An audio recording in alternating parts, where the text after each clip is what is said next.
The Real Howard Spitz is a pretty enjoyable film. This was released in 1998. It's directed by Vadim Jean, written by Jurgen Wolff, and it stars Kelsey Grammer as Howard Spitz and Genevieve Tessier as Samantha.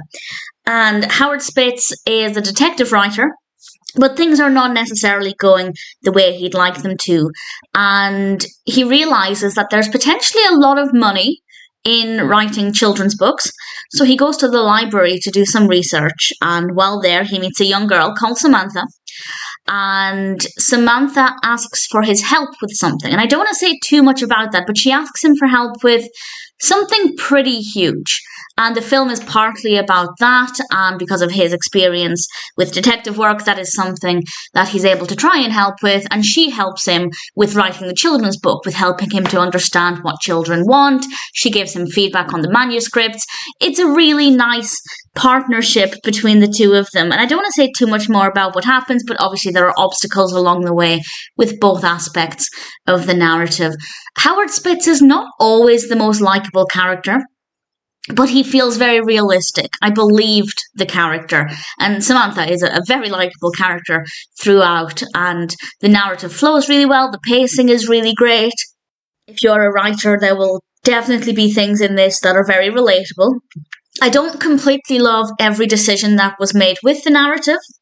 I won't give away too much by going into specific details. There's nothing too significant that I didn't like, but for me it wasn't completely perfect. There were a few things that I would have liked to have been done either differently or not at all, but nevertheless, nothing that's enough to affect my enjoyment of the film or anything. It's quite funny as well. There are definitely some sentimental scenes, but it is also very, very funny.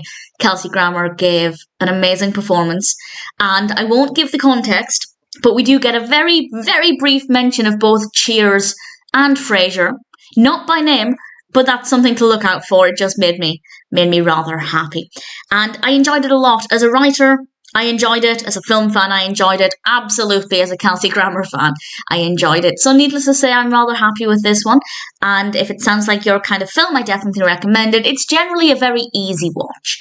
And if you're looking for something that's funny, comforting, but with a few more moving, meaningful scenes as well, then I'd say The Real Howard Spitz is definitely worth checking out. It's not one I'd heard of until I brought up all of Kelsey Grammer's films. I'm currently working my way through them, and this is one that I hadn't seen, I hadn't even heard of it, and I ended up buying the DVD from, I think, eBay, and I'm glad I did, because I had a lot of fun with it. The Real Howard Spitz is a really enjoyable film, and if it sounds like it would appeal to you, I definitely recommend checking it out.